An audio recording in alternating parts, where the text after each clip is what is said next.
Hello मेरे प्यारे बच्चों, तो अब हम कर रहे हैं question number second of exercise 8.2। देखिए इसमें क्या कह रहे हैं, ए बी सी डी ना एक रोहम्बस है। ये जो ए बी सी डी थोड़ा सा मैं ऊपर कर देता हूँ। ए बी सी डी एक रोहम्बस है। रोहम्बस में P Q R and S ये मिड पॉइंट्स हैं of side A B B C C D and D A के। तो चलिए ठीक है, ये एक रोहम्बस दिया हुआ है, मैंने ठीक है मान लिया रोहम्बस है। हमें प्रूफ क्या करना है, शो डेट द क्वाड्रिलेटरल, ये जो पी क्यू आर एस है ये एक रेक्टेंगल प्रूफ करना है। ठीक है, हो जाएगा, कोई दिक्कत नहीं। तो अभी हम आंसर देखते हैं इसको बच्चों कैसे लिखा जाए। देखिए ये फिगर ना आपको दी नहीं होगी, ये फिगर आपको खुद बनानी पड़ेगी। मैंने तो देखो पहले बना ली ताकि टाइम ना वेस्ट हो हमारा। तो मैं सीधा सॉल्यूशन पे चलता हूँ बच्चों। सॉल्यूशन 2, सबसे पहले हम लिखेंगे गिवन।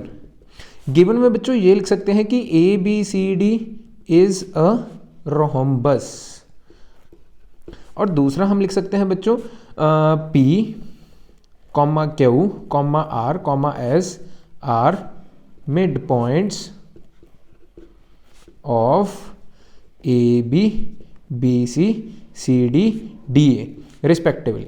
चलो ये चीज़ तो हो गई, अब ठीक है। अब हम बच्चों मेन चीज़ पे चलते हैं। To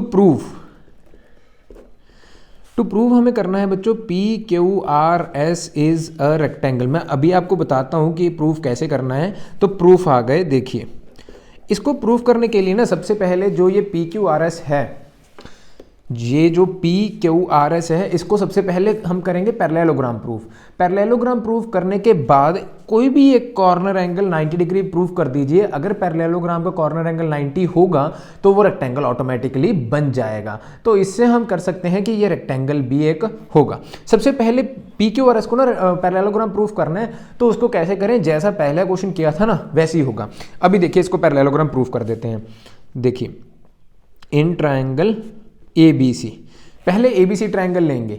A B C triangle लेंगे जब हम, वहाँ दिया हुआ है पी भी मिड पॉइंट है क्यू भी मिड पॉइंट है, तो P Q parallel to A C. देखिए in triangle A B C P and Q are the mid points of side A B and B C respectively. इतने लिखने के बाद हम लिख लेंगे by MPT mid point theorem से हमें ये मालूम पड़ गया कि पी क्यू पैरेलल होगा ए सी के and P Q is equal to half A C B होगा। ये इतनी चीज़ ठीक है बच्चों। अब हम चलते हैं सेकेंड ट्राइंगल। सेकेंड ट्राइंगल हम लेंगे in triangle A C D triangle लेंगे। ए सी डी ट्राइंगल क्यों लेंगे बच्चों, क्योंकि ए सी डी ट्राइंगल में भी आप देख सकते हो A C is parallel to A S.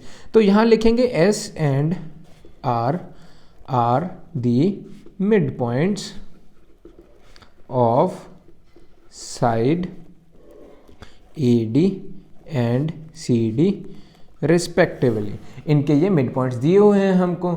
अगर ये मिड पॉइंट्स हैं तो therefore by MPT R S is parallel to A C and R S is equal to half A C. ये चीज़ ठीक है ना बच्चों। R S is parallel to A C आ जाएगा and R S is equal to half A C भी आ जाएगा। अब देखिए इसको नंबर 1 देंगे बच्चों एंड इसको नंबर देंगे 2।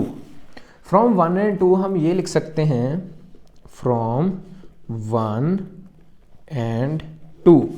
बच्चों ये चीज़ हम लिख सकते हैं, देखिए कि R S is parallel to P Q and R S is equal to P Q.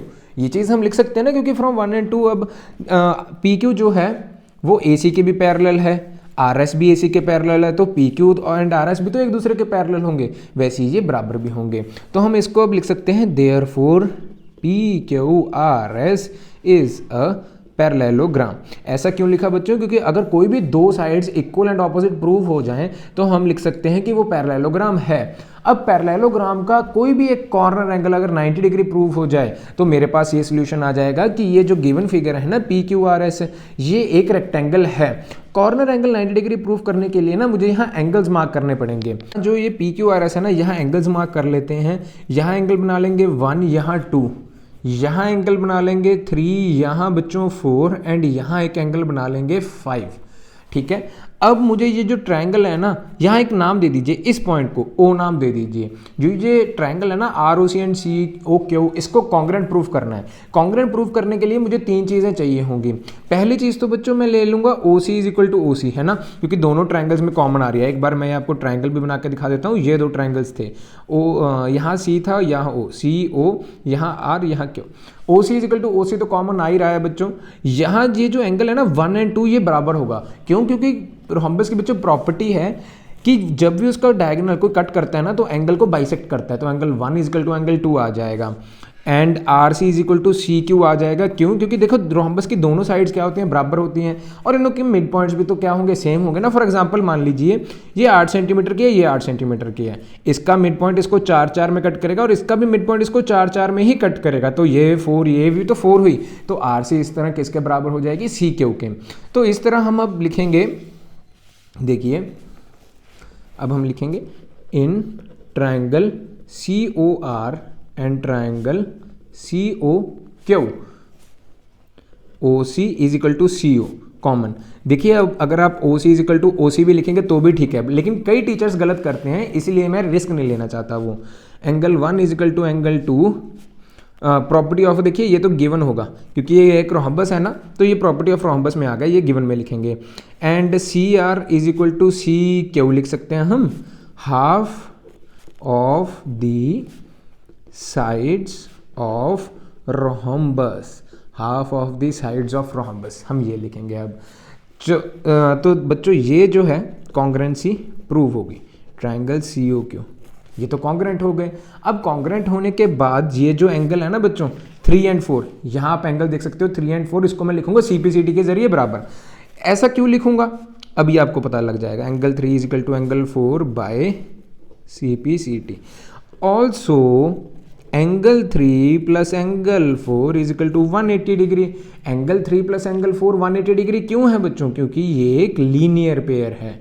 देखिए एक लाइन पे दोनों एंगल्स हैं तो लीनियर पेयर, कई बच्चों की फेवरेट प्रॉपर्टी है लीनियर पेयर, एक लाइन पे दोनों एंगल्स लीनियर पेयर हम लिख सकते हैं। बट एंगल 4 तो एंगल 3 के बराबर है, तो यहां मैं एंगल 3 लिख दूंगा। 1 एंगल 3 प्लस 1 angle 3 will be is equal to 2 angle 3।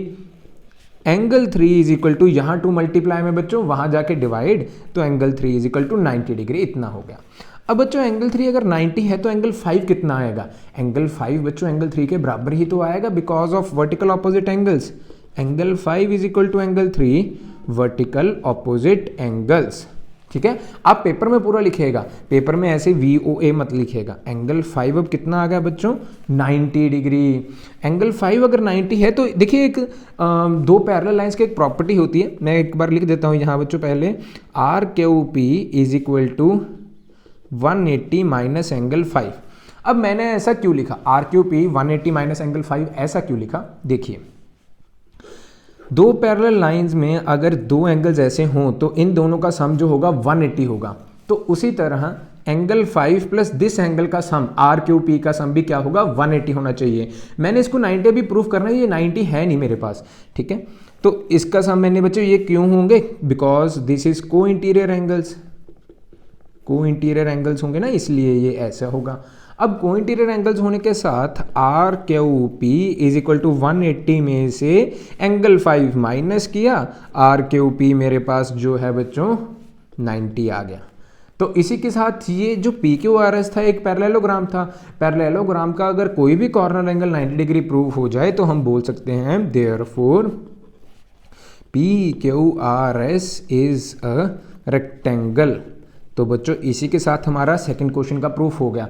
ये बहुत इंपॉर्टेंट क्वेश्चन है, पेपर में अक्सर आते हैं, तो आई होप आप इसको अच्छी तरह से मेमोराइज कर लेना। आप ना 2-3 मिनट लीजिए, पहले क्वेश्चन को समझिए कि क्वेश्चन में क्या क्या रहे हैं। अगर आपको क्वेश्चन समझ में आ गया, दिमाग में क्लिक कर जाएगा एकदम कि इसको करना कैसे है। ठीक है बच्चों, all the best and I hope अगर वीडियो अच्छी लगे तो लाइक ज़रूर करना है, चैनल को कर देना सब्सक्राइब। थैंक यू मेरे प्यारे बच्चों, मिलते हैं अगली वीडियो में।